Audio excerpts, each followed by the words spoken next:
mu lutalo lw'omunsi muno nnyambanga n'otandika kugwa mu mikono gya balabe bange onywezanga n'omukono gwo ogwa ddyo nompa okuwangula balabe bange onywezanga n'enema yeetelemwa Mukama n'onnyamba n'enkuweereza ng'obw'omunsi buweddewo twalanga gy'obeera nombalira mu babo namugereka ffe namo namugereka Katonda omukomi wange bwe bugagga bwenterese biri mu ggwe byonna ebyange gwe busika Mukama nze mbeerera buyambi wali b'empeere yange Mukama essuubi lya bano nyweza nze nkuweereze lumu kutuuka ekyobeera solo oluyimba olwo mwenna njagala kubasaba abasawo abali wano mukeerenga mu maka gammwe musabe Mukama mu madiini bakadde bammwe ge baabakulizaamu keera osabe Katonda w'abakadde bo musabe akulambike abasajja abasinga okubeera successful bazuuka ssaawa 11 n'ekitundu wakati wa 11 wakati w'essaawa 11 ne 11 kitundu globally babeera up nanoonyereza what do they do because I found 50 lessons what they do when they wake up they start the day through meditation after meditation n'ayogera gamba n'afuna amaanyi agava mu ggulu eri Katonda yatonda eggulu n'ensi akulambike ng'ojja wano bonaaba okwata ku basawo okola ebituufu Mukama akulambike obeere ng'osobola okulaba waliwo abasajja nga banyolosajolisa abakozesa operations enkambwe ennyo abantu abasinga okubeera successful balina akakwate n'amadiini gaabwe balina akakwate ne Katonda abantu abasinga okubeera bafeeriya amaka agazaaye n'abantu abalemeddwa okufuna akalungi mu nsi these are people who are lacking third eye a third eye that comes from prayer. You must pray for yourself. Today is guaranteed, tomorrow is never guaranteed. This year is here, but you do not know. We are not more interested in who you are today. We are interested in who you are going to be tomorrow. What can you do that can outlive you? Mukama nga tomulina tosobola kuwangula nsi n'amaanyi ga mmere mwetaaga Mukama abayambe musalemu ebintu ebituufu olaba omusajja omutuufu ataakukuule olaba omukyalo omutuufu anaaba maama bw'abaana akugwanidde musanga couples ezibu nga tesite nga baaki balina kubeera bonna ne bazaala abaana nga baliko ekizibu sometimes wetaako omukisa gwa Katonda wetaagako amaanyi aganaakulambika mu nsi ge amaanyi agatava mu mmere ate abantu ne bagamba essaala tekolanga njaga enjaga bw'oginywa ekkuba n'ogwali naye ebintu by'essaala bikolanga mmere nga bw'olya breakfast n'olya lunch n'olya dinner. That's how you must do with God. Don't wait for problems to pray. Prayer must not be a feeding. Prayer must be a commitment. You must pray in the morning, pray in the afternoon, pray in the evening. Move with God. When a beginning and a future, begin with God.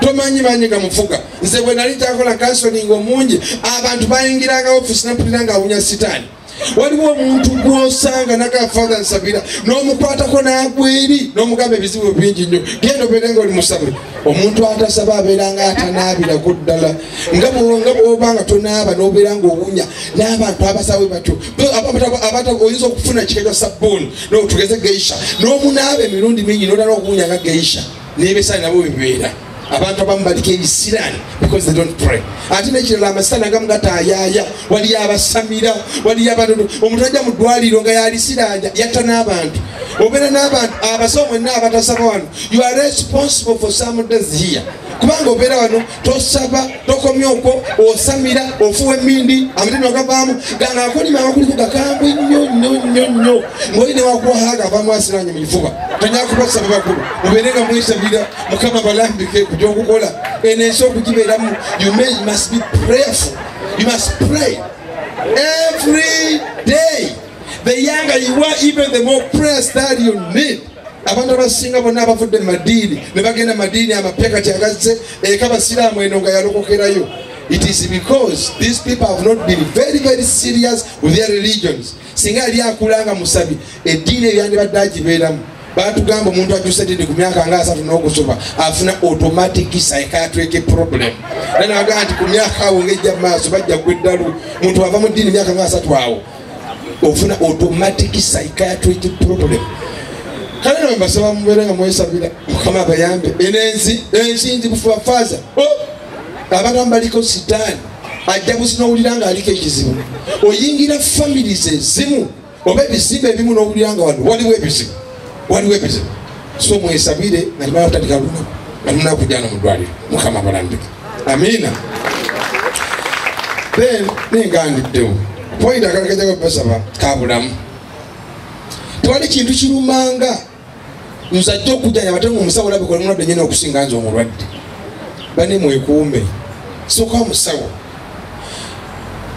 Labikira abalwadde nti oli mulamu nnyo okusinga ffe. Tugumira ku ggwe. Ne bw'ojja okunzijanjaba ng'ekifuba kyo engeri gy'okulwa kiringa ekyavunda. Oba ondwaza nnyo. Annange njagala balabula eddwaliro mulyewale nga bukisoboka. Lya bulungi n'obeera nga limwavu n'erya bulungi. Okulya obulungi kyeki? Buli kyoteeka mu kamwa kitunuulire n'amaaso gekino kyendya tomala galya mu nzikiza. Lya bintu byolya byetegereze. Ndya biki bino. Then musule bulungi make sure nti woogwa walyoke kiri ku record. Eno mu Africa okubako enjawulo bye bitulwaza. Tusula bubi nawe biko busuuka myaka egyo 3 nobeera gamba nga tiweefanako bw'olwala gwenu nga tubijjanja. Anyway you must make sure nti weefaako obulamu bwo ng'osula bulungi. Then akana kalala akadduyiro nze waliwo abantu bampita njogere ku dduyiro nensoma extensive about physical exercise. Nenzuula nti mu nsi muno mwonna tewali kintu kiwa immunity mubiri nga physical exercise. Era nenzuula nti obunene mu ggwanga nga Uganda bwabulaba eri ggwe n'abakuliraanye. Gy'okoma ogejja n'ebizibu nti olutalo bwe luba lukodduka nga bagira abayekera. Kenyaa kubasaba.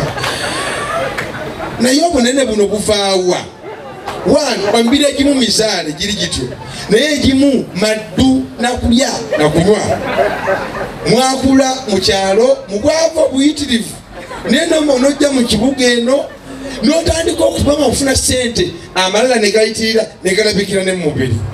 Omubiri gwonna ogutali muzaale bwe gweyongera ku mubiri gwe bw'okadde wagulebera n'oba onaabonaaba oyoola muyole. Kale masaba mukole ku dduyiro. Nze munaku down nalya nnyo ennyama nempeza kilo 92 era n'okola dduyiro nga manyi n'azisala. After 1 month nali nsaseeko kilo emu yokka ne mpulira obusungu nengenda ne neebulira nti Kiibi you must practice discipline in what you are eating and drinking. Nze nali mulwadde wa ulcers enkambwe naye netandika okukola discipline kubanga eddwaliro si lyangu lyakujjamu. Mugezeho okulaba ojjukira nti ekiyungu kyo lyeddwaliro erisinga ebbeeyi lyolina ne woosula n'ebintu ebirala. Motoka yange bwefa ne banzako kadde ka ssente n'okusoba n'emmotoka esinga gwe mubiri gwo. So mbasaba bannange bakulu tebwekubako nnyo njawulo. Olina okulaba nti noweefaako ng'oli ebintu ebituufu. Ebintu bino ebitali nnyo bisiike ebintu ebyo mumeke ekyo muno obulamu bannange obufaako. Ekiseera kyetulaga tusinga kufiira mu buvubuka bwe tunywera omwenge omungi bwe tunywera sigala omwobeera n'abakazi abangi abasajja abangi nga tosobola kwefuga. Mpeta abasa abakulu mwefuge. Then akantu akasemera ku byobulamu you love yourself. How? One, be gentle to yourself. Nasanga omuntu uli kwa Thursday nanga father njagala kwejjusa ntikali twejjusa nesanga kwejjusa yano njatugende wali ntikali tugende netugenda nesanga kwejjusa simanyi nga nfukamidde oba atya obanga yebase nemulekawo ne mugamba kaza sirinze kagenda abafazi abalala zisikusobole ngolaba omuntu mukambwe nnyo gyali n'okusinga mukama abantu abamusinga mukama singa aweebwa chance okwesiba yetwala mu komedi lyekambwe nnyo n'abeera nga ali awo ali mu pasiti kale singa sajja mulokutono baneerime yo human being oyonoona ne mukama katonda akimanyi gabawulire nnyo omuntu obutayonoona kati mwenasandi bakebera tewaliwo atabbanga ku sukaali ewammwe nga twamukombako sukaali mpozi nga teyabangayo oba n'ebintu ebiralala kati mukama akimanyi oli muntu ebintu bikusobako so big general teweesalira nnyo misango kale singa sakola kino singa kyakola kino mu nsi temuli regrets they are only lessons take lessons and move on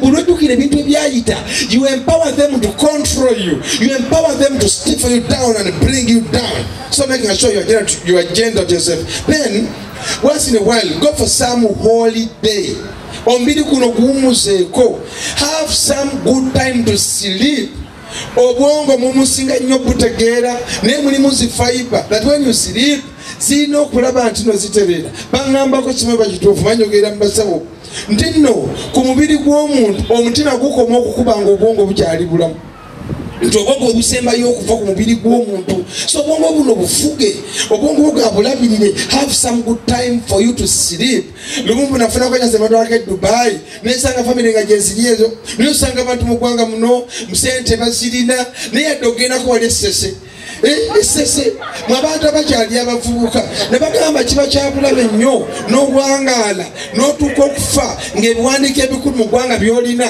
olina ndagamuntu n'abaputisimu kaadi funako ku passport otambuleko ensi eno genda kuwala Kenya genda kuwala Tanzania mugendeko ku bisinga genda omuleko ne mukyalawo anyway obulamu bwabwe bamubufeeko kubanga bannange we live once and we die forever so make sure you look at good care of yourself abantu balina ku sente oba oli mu ddwaliro muno nga ate even mu mwaka you cannot do an extensive medical check-up waliwo emyaka egimu tugese emyaka otano bw'okoona 50th floor or even 40th floor every year you need an extensive medical check-up nemukebera ensigo omukyala nokebera amabeere temuli buyinja nokebera kikimu abadde batabalanga nokizikumanya n'amanya tolina sirimu tobeera nga olina olumbe lwoluna nga tomanyi anyway mbasaba obulamu mubukuume obulamu mubufeeko nga tulano mu ddwaliro bannanga abalwadde abali eyo obulamu mubukuume mwekuume mu ddwaliro temubeeramu na byabwereere tosobola kulamuza lwi twafiirwa omuntu naye okugjayo omulambo ssebo omuntu abeera ku moto ali mukambwe ennyo n'omulambo tamala gakukuba muleete lisiiti waliwo gwe nalaba faaza gwe bagwana manyi kyeyalekayo ndaga muntu ye ate nga yali fast naye nga eddwaliro nno lyali lyaffe naye oli abeera ali ku mirambo taba na ddiini sente osasudde ziriwa tonyala kubasa bakulu mwekuume nga muliga then akantu akasembeyo kenjagala okubajjukiza akasemberayo dati muntu bwadde bunno katonda yeyasoozi bwe nemaze mukama nenzirako obulamu amiina kakati yakwogerawo ku bintu ebisobola okuyamba ngaolwadde oli yagamba mu nsi amakubo gali alina gokolera mu sente yagamba esooka kusoma oba okusomesa abaana ekyokubiri nagamba okuzaala okuzaala ba nayengerako okusuubula n'okutunda ebintu so nakubasaba mukole famire muzikole zijja kubayamba nnyo nga tulwadde emaaso gyetulaga nga mukola emirimu wano tewerabira your family when you are too busy even to conceive it becomes a problem. When you're too busy to conceive, you are too busy to go to church, too busy to raise your children, too busy to give time to your husband, too busy to give time to your wife. Well, we're too busy. Ojja kufa ate asiga osoose mu ddwaliro lino abasawo bajjamu ne bagenda. So nabasaba spare time for your home, for your family, for your wife. Mwabavubuka mbalengera bali wano muwase mangu, wasa mangu, fumbirwa mangu. That's something good for you. Ate empeta jikube mu bwangu nayo beni ngoma zokuba zaala mangu tosipesinga nnyo kiyitiridde don't overspace myaka ng'ebiri gimala ebiri abaana zaala abaana olwa economy kale abaana nga 7 obakube wali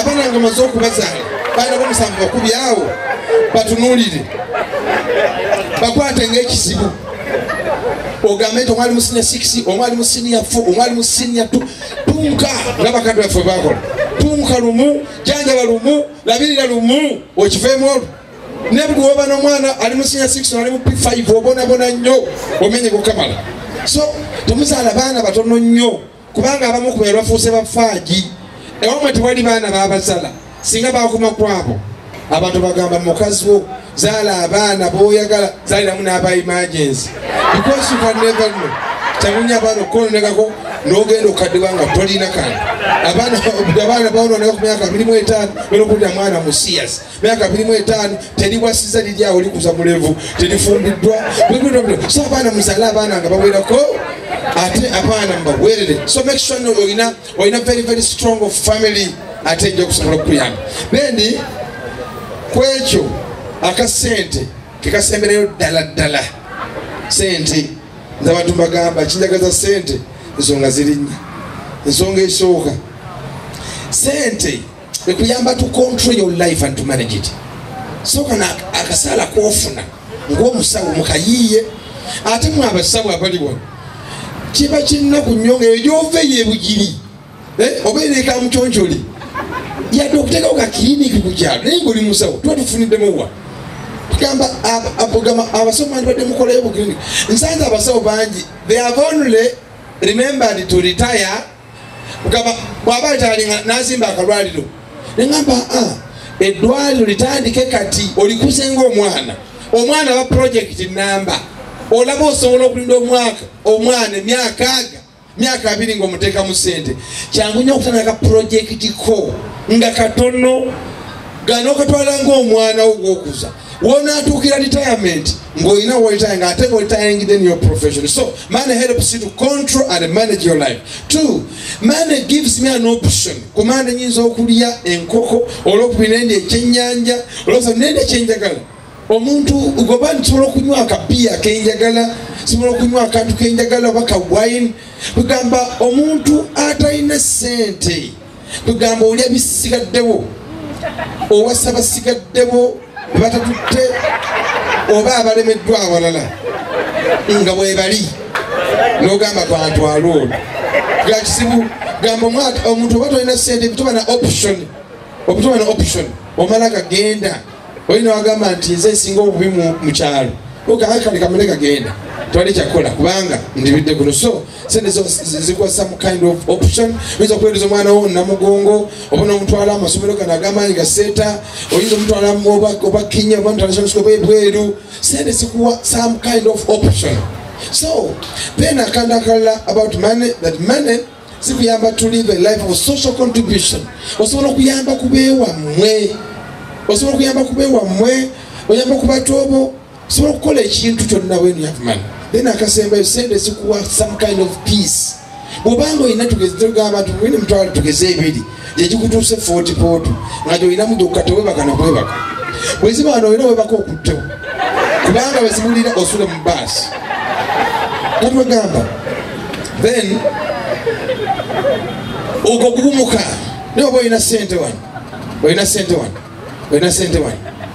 ne ATM nga mweri mu bag webaka otulo bagawa otuuse 40 pootu novaamu n'ogenda kati olw'ensonga ezo nanfundikirira ddala sente nkuzikole naye muleme kuba babbi muleme taking advantage of these patients. Do what you are supposed to do and get good money. Bad money is not good for you because it even destroys bad money. Funa sente makuba matuufu kulembesa milimo. The rest will come. Seek first the kingdom of God, and the rest shall fall in line. So send us kufune mu good sources. Then temateka kulevo nyuse mutaliko. Manya kyosobola. Mwenna abali wansi mu myaka ngana. Emmotoka nga zirize tuvuga ze hali ya kawondo zireke. tubasuubira kubeera mu mmotoka nga vitiizi enkadde tulimu enkadde bitwala ebintu byakujja kwiragiragira mu basawo mujjanga bweragalaga olina emmotoka ya purado naye nga tolina abantu banamusanga nga bali mu myaka 4 bavuga emmotoka za miliyoni 10 emitwe mikalu because they have no guarantee. You need more money after 60 than you need money now. Sentence no zemufuna, making sure that you are growing.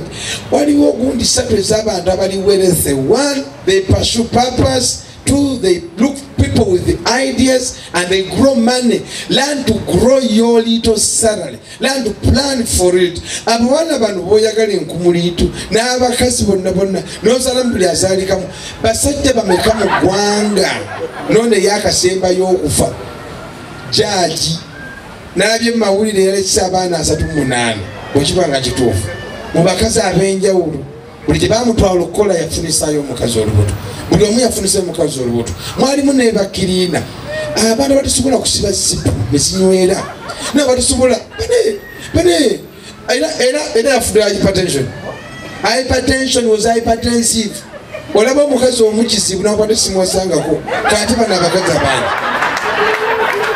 ate abakazi abangi kanyakubaza amakulu kana akasendeko kalagawa olaba abana bonna kati abali wano abaze mu ddwaliro sente buli omu kati alinamu sente awo era mubbi n'amala abagwamu awayoola tewali atalina buli omu yaleeseyo akasente k'okuteeka mu ddwaliro banaye njagala abantu bagamba bulijjo strive to be at the top. We are so many at the bottom. Naye bagamba work so hard that you can manage yourself.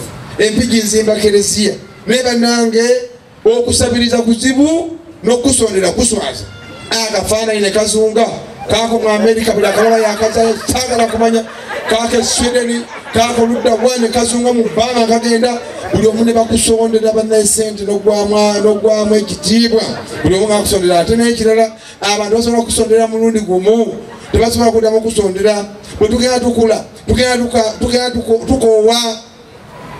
tukoowa misiwa gikoowa maguma gakoowa twetaaga obulabirizi obw'amaanyi. So making sure nti akasente katwakwata bulungi akasente okasige ate kafune makuba matuufu bano abasawo abamutuulira abalwadde mubakwata bubi ne mubajjako sente ate tobuze kyolina kukola. Njagala kubasaba akasente atono okufuna makuba malungi okakwate bulungi. Nze ntambudde n'endaba bannange obwavu bubi nze niwembulaotako njula kkeera genda kwejjusa obwavu bwantama n'embeera embi sijagala. Soba naye funikira mwena bongeramu amaanyi. Mukama Katonda musaba abakuume buli muntu yenna Mukama agwadde omukisa olina bw'oli. Omukyala Oprah Winfrey yagamba omulimu gwe guli gumu to manifest your greatness. Buli muntu yenna Mukama yakuwa emikisa egimala. Mwena abakyali abalamu Mukama yakuwa every blessing. Emirimu gy'osobodde okukola awo Mukama asuubira nti ofunye by'ofunyemu bw'otuuka emyaka eyo nga 5 temwenenyanga Mukama. You are responsible for who you have become. Oba ofunye endwadde tonenya Mukama nti yazikubye. Each one is responsible for their own lives because sometimes tojja kuvunanyizibwa Mukama n'ondwaza siriimu kale oli yayenda abantu bangi nenyendako gumu nenfuna. Making sure you take good care of yourself. Oberenga omanyi nti nene ensi Mukama yagituwa. Bayibuli etugamba eggulu lya Mukama eno ensi yagiwa abaana b'abantu ensi bagirye. Nsaba Mukama Katonda abakuume. Musaba Mukama abasawo baffe wano abalambike mukole ebituufu. Mwenna abatali basawo mwenna mbasabira Mukama Katonda abayambe mwebereremu. Si gw'osoosa okulwala nange nabadde mulwadde bayogakaawo naye Mukama nga mumwekwasa naawe olina okufuna. Oli bambuuza olumbe lukuli lutya n'abagamba olumbe lunuma nduluma. Making sure that you have the will to live.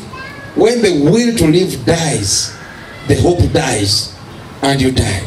So nga mugenda okumira eddagala oba nga bagenda okukuba empiso nywera beera muvumu nga wekwasa Mukama. Beera mukyala muvumu. Oli bamugamba bamu ennaku 8 okufa nga kansa bwali terminal naye n'agamba bamuliraanye famire ye n'agamba I cannot wait to see the next adventure, the next life. Let me go and sit there. Someone said to be able to move, or mulwadde, waliwo omukyala twamuziisa myaka mito kubanga bamugamba alina siriimu yagwamu nnyo amaanyi n'agaana n'okubira eddagala twamuziisa naye ng'abantu bamize eddagala lya mukenenya ne bawangaala ne babaawo. Have a positive mindset ku bulamu bwo. Oba ekirwadde kyajja ttunka nakyo lwa kirume nga kikuluma paka gye mulikoma nakyo. Mukama abeere nammwe. Kakusituukeko. Mukama Katonda ow'ekisa twagala okwebaza nga tuli mu ddwaliro lino. Ayi Mukama, mu kitambiro kino tusabiramu omukisa. Tukusaba ebyetaago byaffe bye tugenda okuweereza obiwulire.